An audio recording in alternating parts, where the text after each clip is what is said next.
All right, welcome everyone to our July Masterclass. And this is called Building a Constant Cash Flow for Stability, because there is nothing more important than building cash flow for your business. Anyone ever have cash flow problems? No matter what level you are at, it happens. There is no, you can have huge months. It just means that you have a lot more expenses. So it's okay. We all have cash flow problems, but the trick to having cash flow is having different levels of cash flow in different areas of your business. So if one area of your business slopes down for a while or a month or so, something else will pick it up. So that's the idea of having constant cash flow. So I always like to start my classes by asking each one of you guys, what made you take the class? So I'd be interesting, either write in the chat, or if anyone wants to speak, that's always nice because I like the interaction. It's very important to me. I don't like just sitting here and presenting to you all the time. Anyone want to jump in and tell me why they decided to take this class? Because it helps me with my talking points. Well, I'm happy to jump in. I just really need some different ideas. So ideation alone is difficult, but when you can hear what others are doing, it allows me to feel what resonates most with me. All right. So some creative ideas around cash flow. Thank you, Trisha. Justin, how about you? Yes, so my work currently is with two private clients, and typically when they sign up, they pay in full up front. So, some months there's more, some months there's less. I'm looking at launching a group program at some point too, but just ways to get more consistency of cash flow and, predictability as well. So what's coming in. Yeah, absolutely. That's important. Anyone else? I'm curious why you decided to take the class. If there's something specific you want to get out of the class, it's helpful if I know, because I will absolutely talk on it. Sam just wrote in the notes, I'm here because I shut down my last business because of cash flow issues. Okay. So this is a great topic, and I teach very interactively, so I appreciate any interaction. You don't have to come on camera. You are not videoed anyway. I am. So even if you speak, your voice will be on camera, but nothing else. You can always write in the chat. I will watch that along the way as well. And we'll have a little chat just about cash flow in general. Every single company, like I started before, has cash flow issues at one time. Even the multi-million-dollar companies have cash flow. Their stock could flow down, and all of a sudden, what they're receiving, called accounts receivable, is not receiving what's going out. Right. And then they have reserves, and that doesn't work. When you're a small business or a micro entrepreneur like we are, that becomes critical in so many ways, because there's only so much credit in the world.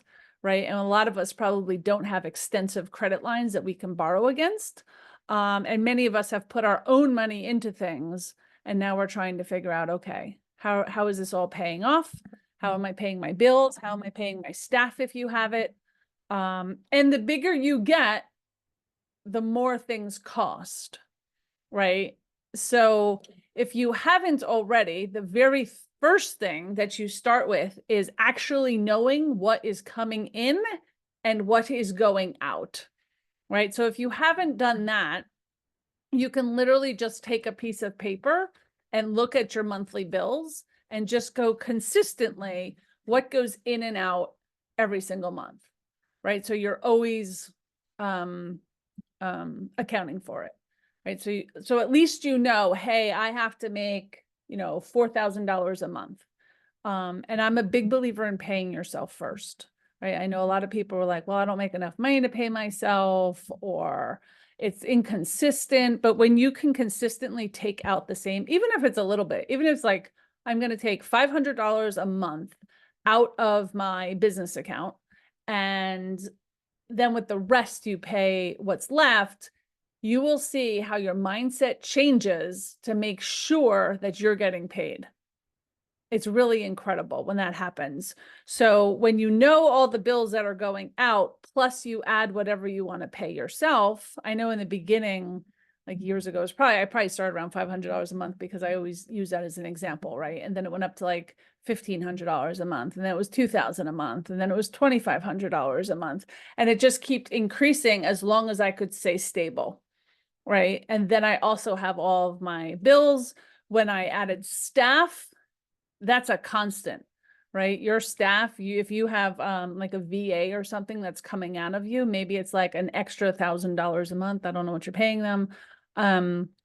That's constant. If you have credit cards, right? Those credit card fees are coming out every single month, right? It's a variable cost, but you still want to make sure that you're covering it, right? So I use like an average of what my variable costs are and do that, like phone, all the other stuff, my utilities. So I know like there's, I don't know what it is for you. Say it's $5,000 a month that you have to cover, right? For some of you, it could be $1,000 a month. I don't know where you are in your business and what your expenses are. If you have software, I have very expensive software. So the first thing you want to do is know what's coming in regularly and what's going out regularly. Because if there's a deficit, then we have to figure that out, right? So that's a whole nother cash flow strategy of, you know, not spending consistently more than you have every single month. And I always like to keep a reserve in the bank just in case, because shit happens, right? And all of a sudden I have this big expense that I wasn't planning for, or something didn't happen, and it happens, and I got to plan for it. So the first thing you got to do is know what's coming in, know what's going out. So if you know what's coming in consistently, you can build on that. And I think the best way to do that is having a lot of different ways that cash is coming into your business, right? What we're calling diversifying your income. If you're a coach and you're only doing one-on-one work, right? And you're inconsistent. Say you have, I would say most people probably have like 12-week packages or something like that, right? They usually, I always coach that you have like a low end, a middle, and a high end, right? Or something consistent. But if you're not consistent on getting clients, or you're doing a lot of one-offs, but you never actually know what's going to happen, and it's cyclical, a lot of our businesses are cyclical, that's a hard way to pay your bills every single month, because what's going out is usually pretty consistent. It's what's coming in that isn't consistent, right? So I see some head shaking, yes. Yeah. So you want to really increase what's coming in. So if you're only getting, say, 1 or 2 clients a month, and it's bringing in $1,000, and you have to, and $5,000 is going out after paying yourself, you have that $4,000 gap. So you have to look at that and say, what is the best and most consistent way that I can break down that gap, right? It could be, I just need more one-on-one clients, right? It could just be that, okay, I'm consistently getting 1. Can I consistently now get 2? Right? I tell a lot of my clients, if you know every single month of what's going in and out, you build up to that. Like if you know that you can handle 10 clients, but you're just starting out, the goal is really to get 1, right? And then as that one's going, you get another one. And then as that one's going, you get another one. And then as one ends, you try to sell them another package, right? So you constantly know, okay, if I'm constantly working with 3 clients, that covers my net, right? That's one way of doing it. If you have a group program, a lot of ways of long-term group programs or memberships is a great way to bring in other cash. For myself, I have obviously a membership, right? And now I run programs on top of it, but I have a membership So I know consistently every single month what is coming in that membership. Now it might fluctuate if people leave or new people come in, but there's like this bulk number that I know every single month is really covering my expenses. And it took me a while to get to that place that my membership covers.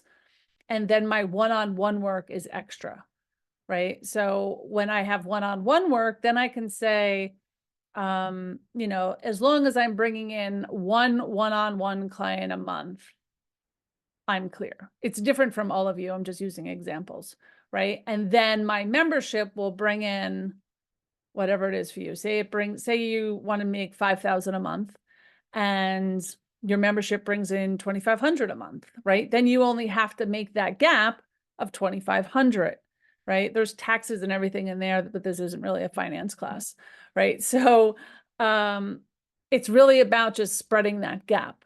All right. Some of you could use, you might do a special program. Actually, I was just looking at that for me because I know the summer months, a lot of people just go quiet. So for us, I know my membership stays pretty stable, right? But a lot of people don't spend money on expensive or high-end programs during the summer. They're with their families or traveling. There's a lot of things going on. So I kind of know that that's happening and I just plan a little better for it. Like, okay, that's going to happen. And that it just happens. Like if I'm spinning my wheels hunting for people because I have to fill this gap, it's a lot harder. You're not really attracting people in. You're in hunting mode and you're coming from this place of scarcity and it's a lot harder for you. Well, I'm just letting someone in. So you want to be aware of if you have a cyclical business, what that business looks like. I always know June and July, kind of quiet. I'm not really doing, but I do push a lot by the end of August, right? I also take some of July off, spend some time because that's downtime for me, clean up my mess that I made all year in databases and stuff. And then I get revved back up for September launches, right? So if your business is cyclical like that, and I could say, well, in September though, I double my money. So I don't really have to worry about when July doesn't work out. Does that make sense? So you have to figure it out. So when you're figuring out if you, whatever it is that you want to make in a month, in a year, right? You can break it down by 12, but you can say, hey, in January, I make double. And then in July, I make half as much, you know, and kind of see where that money is. So it doesn't have to be the same money every month. Does that make sense? As long as you're covering though. So you have to be prepared when you're not making money that you're still covering your book, your expenses. Does that make sense? Any questions on that kind of thing? The idea of that? Are we good? You guys can raise your hand, use the hand raising things because sometimes it's hard for me to watch. Okay. Another way to, I'm thinking of other ways to diversify income. I love affiliate income. I actually don't have any affiliate partners, but I do think affiliate income is good. I actually have programs where I could set up affiliates if they want to sell them for me. Like one is I have a financial class that's online that people can either sell for me or it can sell on its own. It's considered passive income. Anita, you have a question? Actually, yes. I wanted to know regarding the other segment that you talked about. I wanted to know if you could perhaps share what did paying yourself first do for your mindset, if anything? Oh, it absolutely does. Because for many entrepreneurs as we start from a place of passion. And we're like, well, I have money in the bank or I'm doing this. And and you don't really think about paying yourself. But then, you know, a year goes by and you're still not paying yourself. Sometimes 2 years go by, sometimes 3 years go by, and you're spinning your wheels, but you're not paying yourself, right? When you start to pay yourself, it's like in your head, a light bulb goes off that, wait a minute, I have a payroll, right? And that's before you're like, you should not be hiring help until you're paying yourself, right? And all of a sudden you feel like you have a payroll. It's part of what's going out every single month, right? You're not just making it for your bills now, it's you. And when you, let me tell you the difference, the energy of when you transfer money from your business bank account to your personal bank account, you guys should all have 2 different bank accounts. That's the energy that you're connected to. Like, look at me, I'm doing it. It's a whole different level. I don't care if it's 200 a month, 300 a month, 500 a month, whatever you can do it and do it consistently. And if you can do it, like for me, I transfer money on the 10th of every month. That's the day that I feel rich, right? That's the money coming in for me. And you can pick what any day you want and just transfer the money. And all of a sudden in your personal account, you're like, look at that, I'm getting paid. It's like when you have automatic paychecks drop, right? It's really that energy of I'm doing it. I'm doing what I said I was set out to do. And then little by little, you'll find yourself automatically making more money and thinking, okay, I have to cover these costs. And your cost is in there, right? And if you want to give yourself a raise, you have to work a little bit harder or have this, you know, different types of cash flow coming in. It's not really harder, but, you know, until it's consistent, and then you give yourself $600 a month. Do you understand? Does that make sense to you? Yeah. Yes. Yeah. It's the energy of getting paid, because otherwise you're just volunteering, right? It's not really a business. It's a hobby until you're getting paid. Right? It's a much different energy. When you're in business for yourself, you're getting paid. Much different energy. All right, I'm just gonna read the chat real fast. I'm working towards a non-paying. Oh yeah, non-paying clients to paying clients. Awesome. Group membership to cover fixed costs. Yeah. You could have anything to cover fixed costs. I have like a lot of drippy costs that don't really, they're nothing, but they add up over time. Like I get royalties for my books and stuff. It's not a lot of money. Maybe it's a couple hundred every quarter. Like it's not a lot of money, but I'm so excited when I see this new thing in my bank account, right? Or a royalty. Like I've gotten royalty checks for like $60 and I am excited as hell, right? Because I didn't have to do anything. It just kind of ended up in my bank account. So it's little things like that. You could literally be an Amazon partner too. If you're an Amazon affiliate, if you sell things from Amazon, or like I could sell my own books. And I actually have a bookstore on my website. I was talking to a designer about it today. That I'm an affiliate, and I talk about books all the time in my premium membership. And I love books so much that I actually created a bookstore of my favorite business books. It's on our website. You could literally go buy it. And when you buy it, maybe I get 10 cents. I actually have no idea because they don't send me anything till I hit $100. And I think I only did it once in maybe 4 years, right? But I don't promote it. Like if you were promoting something like that, that's a whole nother way. Amazon is a great way to just kind of add a benefit to your clients or customers. If there's a product there that is aligned with whatever you do, right? Because now we're talking passive income.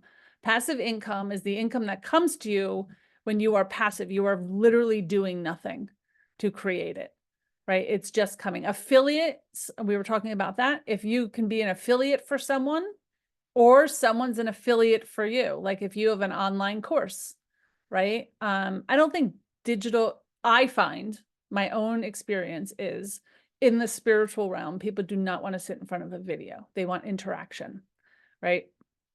I have a library with, I think, 180 classes that our members get. Very rarely do people look at things unless they're looking up a very specific topic and they'll go back, right? Same with all of these master classes.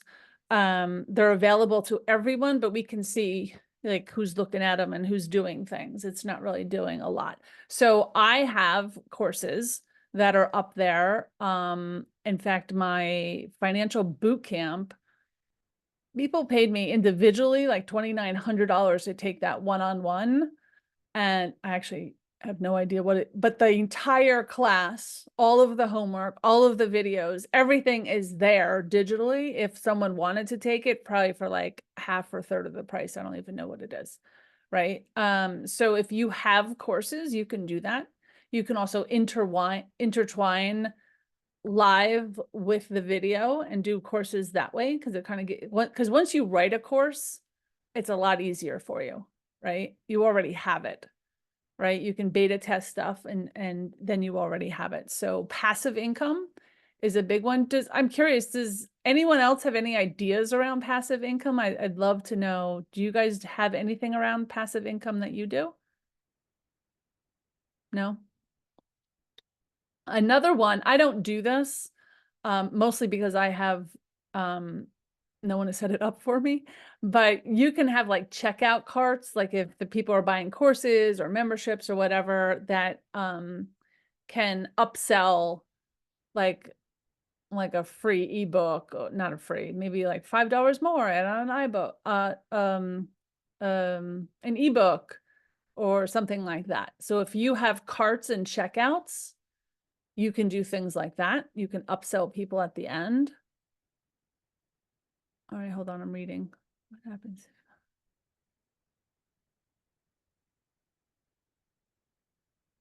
Going out and coming in, you know you need X amount of sales to bridge the gap, break even, and you've structured your services to support consistent cash flow, but the clients still consistently come. That one. Okay.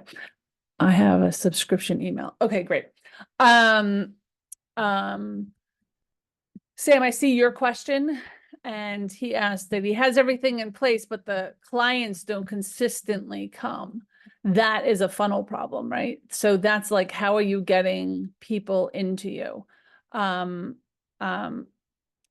do free networking and I do free master classes, so people know who I am, right? They either resonate with me or they do not, right? And I think it's a great way for me to get my word out there. I love talking. I love Zoom. This is how I connect with most of my people. And people may or may not do anything from here, and that's okay, right? It's just part of my way of getting to know people. I also do lots of networking, and I don't do networking to sell. I do networking to just meet more people in the world. A lot of you probably met me through LinkedIn or networking, or it's introduced to me by someone else. Almost 100% of my business comes through word of mouth. We spend zero on ads and Google and marketing. I've done that, and all I did was lose a lot of money. So it was not that. So Sam, it's something in your funnel that's creating, and we can talk about that separately, of why the clients aren't consistently coming or what that looks like to you. So once usually people get to know you, it's kind of easy to flow them into a package. Another great one that I love is building a really cheap, what I call, not just me, what the world calls a loss leader. Does anyone know what a loss leader is? It's when you sell something kind of at break even or a loss to yourself to get more people to buy in, right? Get more people to see who you are. McDonald's loss leader, French fries, right? They literally sell them at break even because nobody goes to McDonald's just to buy French fries. You go in there, you smell the hamburgers and the shake, everything comes with the French fries, right? The French fries is their loss leader. If you look at supermarkets, right, they know that you need eggs and milk, so they put them at the back of the store because they know when you walk through and milk, at least here, is federally regulated. You can't charge a lot for milk, right? So they put it at the very back of the store because you have to walk through the whole store, and on your way, you probably pick up a lot of other things. If you guys have dollar stores, how often have you ever gone in there and spent $1? Right? I go in there and have to pull out my credit card. I've spent so many dollars, right? But you probably ran in for, let me just stop at the dollar store for this one thing, right? Those are lost leaders, right? If you're charging a lot for your services, you can do, like I'm a business coach, I can do a business audit, right? For whatever, if I wanted to, 15 minutes for $57. You guys can make up whatever it is for you, right? Because you just want them to come in, and as soon as someone spends money, they're more entailed to continue to spend money with you, right? When someone trusts you enough and they have good vet and they got the value and they saw it, they're willing to do that next step. So having a lost leader sometimes over volume can bring in a lot. I love challenges, and I love like small group programs. I encourage people a lot to do like a 4-week program. Like if they have something bigger they want to sell people to, you can't go out there and sell $5,000, $6,000, $10,000 program when people don't know who you are, especially today, right? But you can sell a lost leader as like a 4-week challenge, and that challenge literally will lead them into another product. Does that make sense? $47, $57. I love sevens. $97. I don't care what it costs, right? It's not supposed to cost a lot of money. It's supposed to get people from free to that small thing to the next, right? And you can do that every month. You can do it consistently. But you also have to know your client journey, I call it. Where are they meeting you? What's their first step? What's their second step? What's their third step? So when I work with clients, I do what's called mapping, right? When they get here, they can go here or here, right? It's like then if they choose this side, then they go here or here, right? So if they're choosing one side, they always have 2 options. They always have 2 options. And that's how clients map. And I can see where are they going, where are they going, where are they going, right? Does that make sense? When you really know where your clients are going next, it's easy for that flow to happen, and you can seed along the way by telling them. Most of my clients here then go here, right? So I seed, if you've been on anything, if you've been on my free networking, I tell you about my free masterclass. If you're in my free masterclass, I'm going to tell you about my free networking every single month, right? From there, I could say we also have premium membership, which I've talked to all of you, right?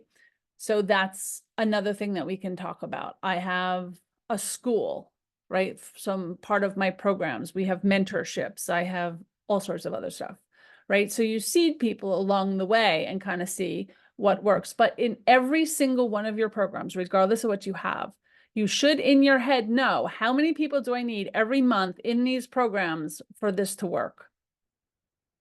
Because if you're not hitting them, then you have to figure out why.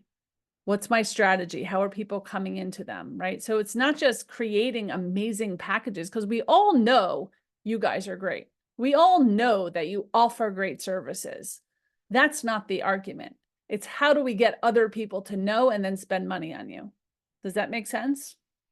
You're all perfect at what you're doing, or you wouldn't be doing it, right? You all are here and you've built these great businesses on your passion. And I'd be shocked if you weren't good at it, because you've spent a lot of time and you've taken the risk of creating a business from it. So we already know that you're good. It's your business. We have to get better. So what is the strategy to get people into you more, right? So more cash is coming towards you. And having a lot of these different things are a great way to do it. I will caution you not to sell them all at once.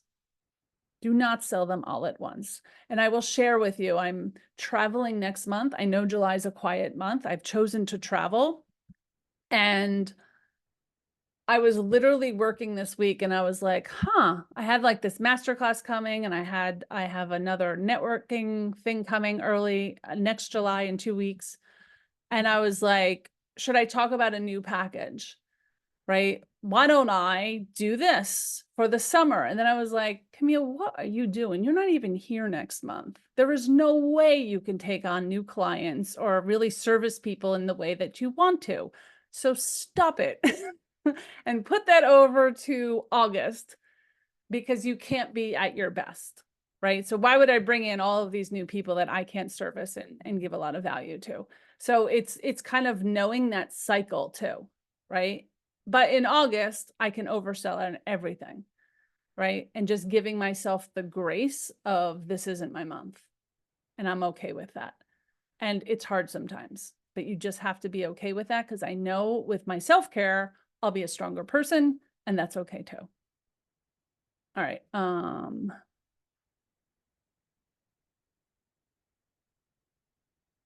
Yeah, Sam, I probably have,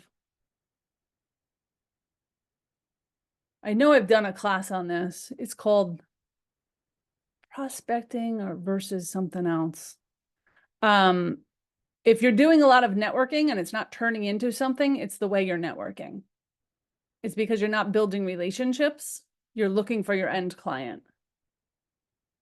It's not a hunting game, right? It's really about building those one-on-one relationships and inviting them into something free, right? Because they want to see value from you first. Is it good to rotate a low-cost offer? I do think so. Yeah. I think it's good to rotate, because you don't know where people are coming in.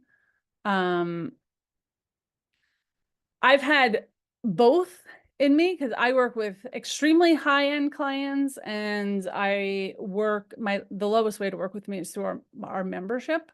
But I've had people say, like, you only work with high-end clients, and I would love to work with you, but you only work with high-end clients. And I'm always like, wait a minute, let's jump on a call. I don't know what you even need, right? So let's see how I can help you. And there's usually a way through membership that I can help you, and you get a lot of me, right? And I can help you just as easily. It just takes a little longer, right? So, yes, I love the idea of having a low, having a medium. It's very hard to just plop someone into a high end, right? I love the idea of, I have free, but I coach a lot of people to have like a free or a webinar or an ebook or something you're giving value for free. I like a Zoom thing more, because they're seeing who you are as a person, and they're feeling your energy, which is much different than reading a blog post or an ebook. And then from there, they can go into, I always go into free calls. I do a lot of free stuff because I just like it.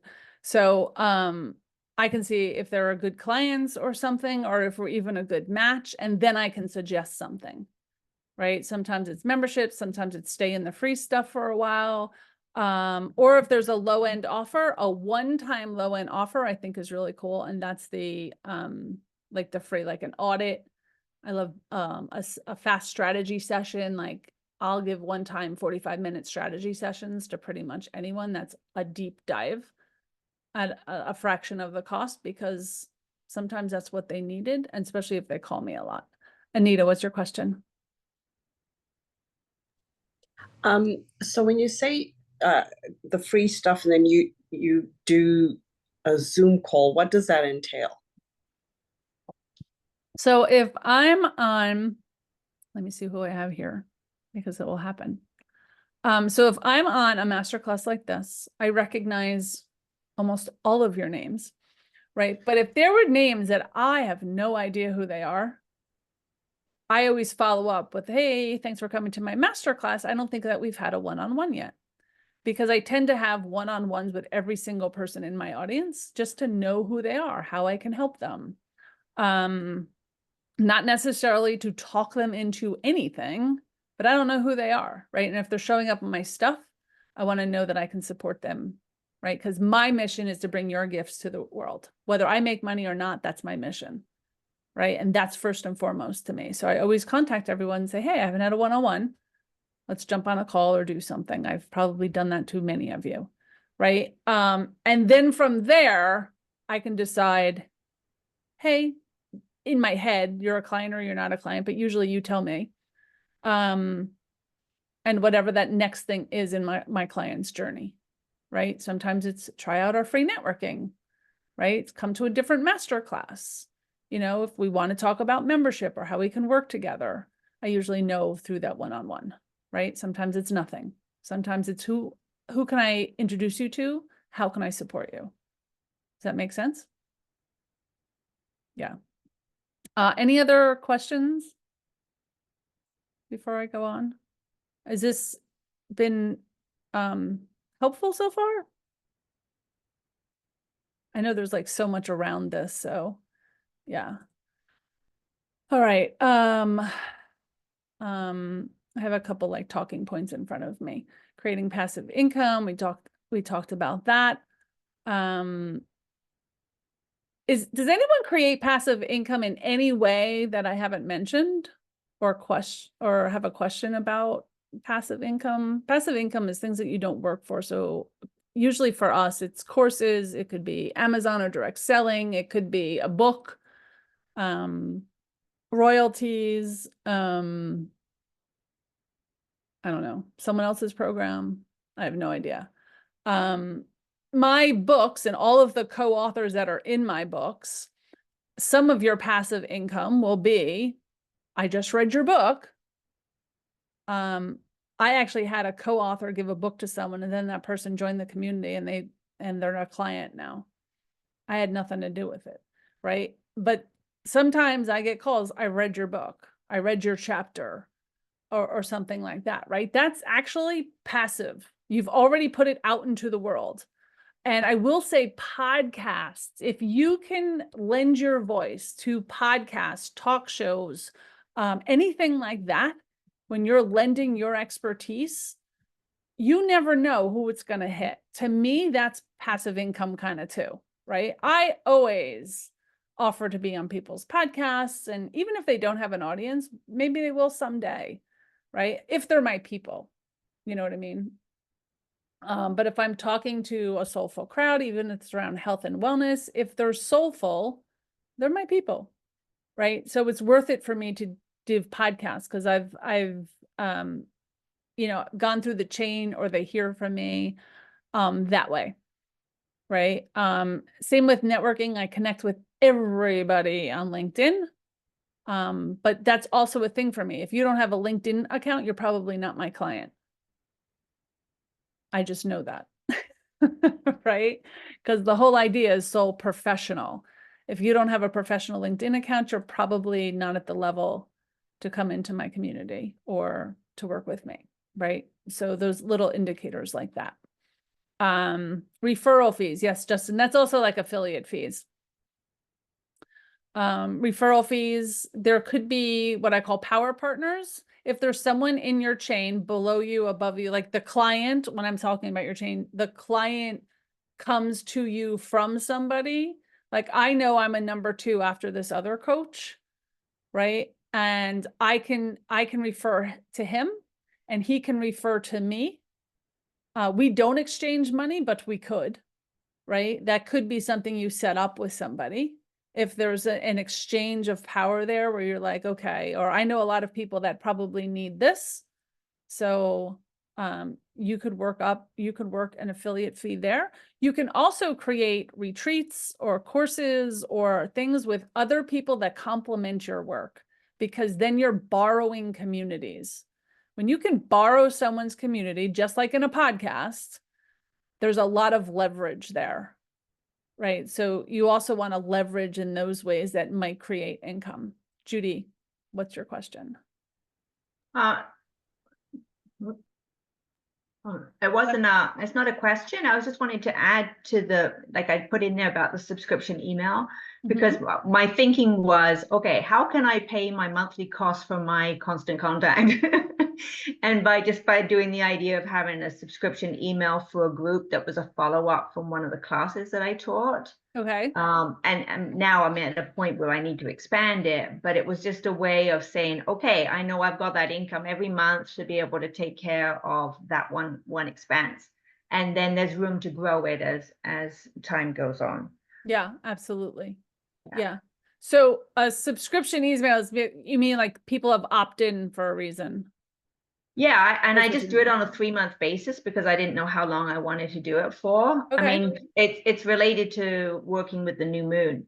So it's like, so it's something that I'm giving them extra value than, so I might talk about it on a low level in my main email, but for people who are actually doing the practice, I gives them a level up of understanding what they can do and different influences that are at play and things like that. So it takes it to another level for them. Okay. And saves them time, and it also saves them time in their own research. So if that's helpful to other people, that if you're doing research that will make things faster for the client, then I find that, you know, that's part of the reason why they do it. Yeah. I love that. I had a thought and it just totally escaped me. Oh, communities, that's where it was. If you have now, not a lover of Facebook communities right now, because I think they're really hard to penetrate. But if you have a really successful email list, like my email list is about 6,000 people that have started to follow me over the last, you know, almost 10 years now with this brand, right? Sometimes people have been on that list and I have not heard from them in those 10 years. And all of a sudden they're like, I'm ready. Or all of a sudden they show up at something. And some people show up, they leave for a couple of years and then they come back. I think email lists are golden. One, you own them, right? And you don't know when someone else is ready, right? We all work in fields that someone could be ready at any time, right? It could be business, it could be mindset, it could be wellness, right? No matter what we're doing, people don't always need you at the moment that you're speaking, right? And that's a big thing about branding. But when they're ready, are you there in front of them? And that's the key. That's where you want to, you know, be their touch point. And that's where it's really important to just keep in touch with people. That's why we have, you know, we have free stuff that it's easy. Actually, it just occurred to me, we don't do a newsletter anymore. We used to do a newsletter for everybody, but it just occurred to me, we stopped that. So, but I think people see our stuff enough that when they chose to, you know, act on something, they can. If I throw out a new program, a lot of times I just say, hit reply if you want to talk about it, right? I'm also known, I don't do pressure. I don't fear people into anything. So always happy to just talk, and that's a good place to be. But yeah, I think your email list is golden if you have a community like that. Not everyone does. So building up something like that actually will become cash later, right? Because you can throw out a $55 offer, right? Hey, I'm doing this one-time moon celebration and, you know, it's $50 a head for whatever, right? And the people that respond may surprise you. And then you know that, okay, they might be ready now, right? I always look at who's responding. I can also see who's opening stuff and stuff like that. But it's nice. On LinkedIn, a lot of people, I see all the people that look at my profile. But you can also click and go right to a masterclass registration. So that's what I promote on LinkedIn. Like, hey, I have these free masterclasses. So you can go right over to there and people can check me out. It doesn't cost me anything. I'm doing it anyway. And if I resonate with them, I can usually tell, and then we'll set up a one-on-one and I'll just get to know them and they'll kind of hang in my community for a while. So it's all part of cash flow. Does that make sense? Like all these little things matter. It's the details. All of them matter of just knowing who everyone is and all of that. Okay. What else? Building emergency funds. That is mostly about, so you're not stressing every single month. And I know it's tough when we're just starting out and we're not consistent, but if you can have a little buffer for unexpected expenses, it helps with, you know, some of your income disruptions, because I know your first thing you're going to say is, well, I just won't pay myself this month. And I caution you to do that, because caution you not to do that, because as soon as you do it once, you will continue to do that.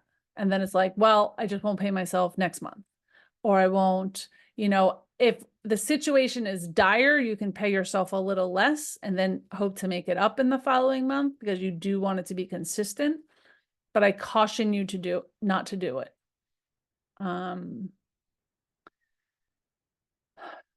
Looking at some of my other points, contingency planning, that's not really long-term stability.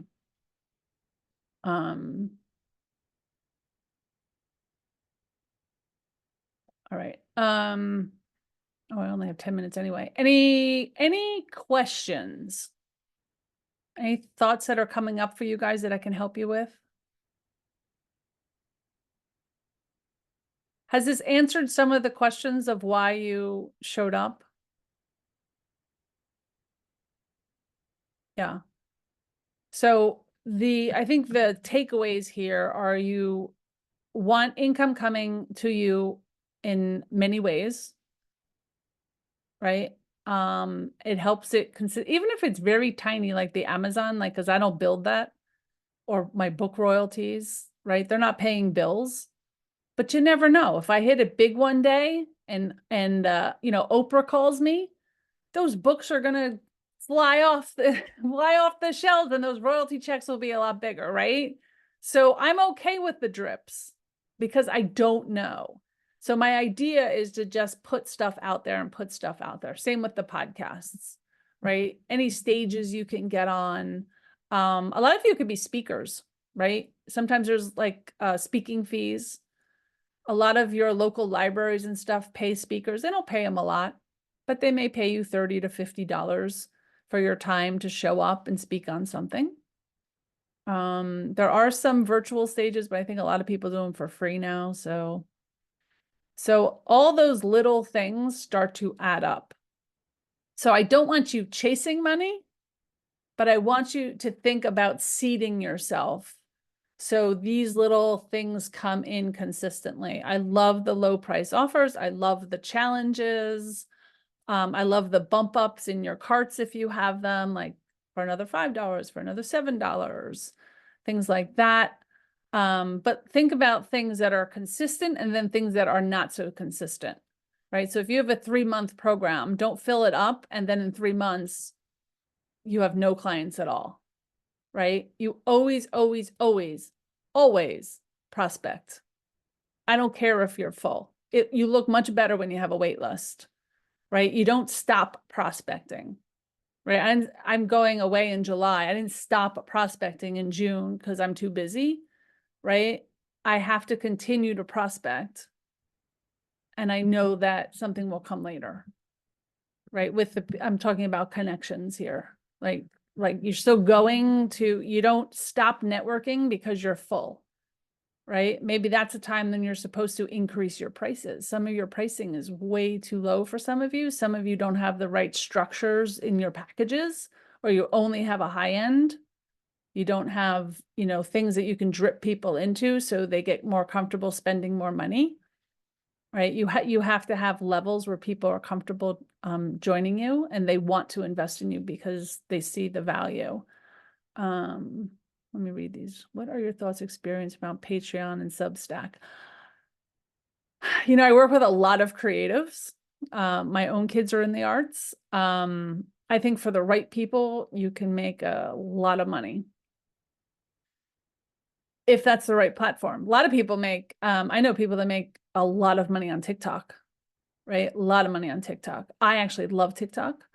But now that they're talking about taking it down or moving to another platform, I stopped because I'm like, well, I'm not putting all of my energy into this for it to be taken down, right? But Patreon and Substack, those are subscriptions. For people that don't know, those are subscriptions. If you have the audience that will pay for that, awesome. Like if that's your thing, do it. It's not going to work for everyone. It really depends on your business and what you're doing. We have another one that's using, I can't think of the name of it. It's totally escaping me. We have another member that's doing something else that is new. I haven't heard of. You know, Clubhouse was big for a while. There's all sorts of stuff. And if you're early in it, it works. Right. But then remember that you're putting a lot of time. Like one of the reasons I'm stopping my podcast is because it doesn't really monetize for me. I've done it for 5 years. I love it. I'm tired of it. right? It costs me money to produce and do all of this other stuff. It just doesn't serve me anymore, right? So I'm getting rid of that. Where's the best place to learn about how to set up subscriptions through my website? Cheryl, I'm not 100% sure. Do you mean someone that is a website programmer that can set it up? Or are you just collecting emails? I'm not sure what you want to do. You can also just look up subscription services. I think YouTube is the best classroom out there because no matter what, YouTube has it. Someone's done it. Someone's figured it out, and you don't really have to do too much. You'll have to tell me a little bit more about that. Okay, any other questions?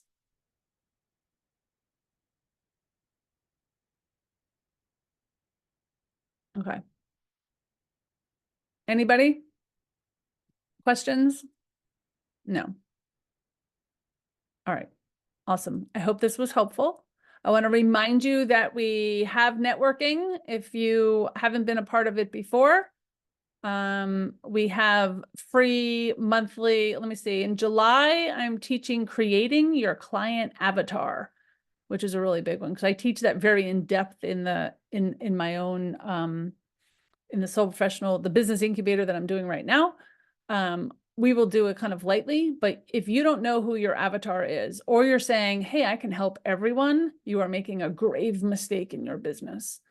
A grave mistake. The more niche you get, niche, however you say it, the better it is. The more narrow. Like I know I work with highly logical, soul-led micro entrepreneurs in service to others, right? I know that they're all introverts. I know they all usually know who Louise Hay is or Esther Hicks, right? They know, they've watched The Secret, right? I know a lot of things about my people, right? But I'm a person who dovetails science and soul, right? I know my unique ability, right? And you should all know your unique ability, what that is. Am I talking about that on one of my?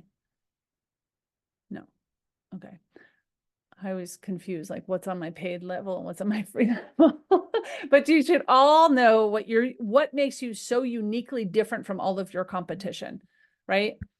If someone's reading your website and they can come up with 5 or 10 other people that do exactly the same thing, it's not unique enough, right? You have to be able to say how you're different, right? And that's why your avatar is usually you, by the way, right? It's how you react, right? I'm not on Instagram. I don't market on Instagram. I do very little on Facebook. I find almost no clients on Facebook, right? Those are not where my people hang out. That's why I know my people hang out on LinkedIn. You know where I am every day? LinkedIn, right? It's really a reflection of you, who you were 2 to 5 years ago, because that's how you have all the knowledge you have to help these people, right? As I've grown as a person in my business, I help a higher level person because that's where I am. And that's what I enjoy more, because as I grow, I love to share what I know, right? I work with very creative individuals. I work with they're usually very intuitive or have one of the clairs, right? Or they're just starting their spiritual awakening, right? But they search me out because, because I'm an MBA, because I've been a strategist, because I've owned my own businesses, right? I have what they have. So you have to think about that as for you as well. Why do people seek you out? Why are you so uniquely different that when they read about you or learn about you, they just know that you are the one that they're going to work with? And that's what's really important. I could talk about this forever, so I get that. All right, hopefully mark your calendars for let me see when it is. In July, we're doing the Masterclass, July 25th. Will be our next masterclass. Will be all about your avatar, and our next networking will be July 9th at 1 p.m. And I hope this was really helpful to you guys.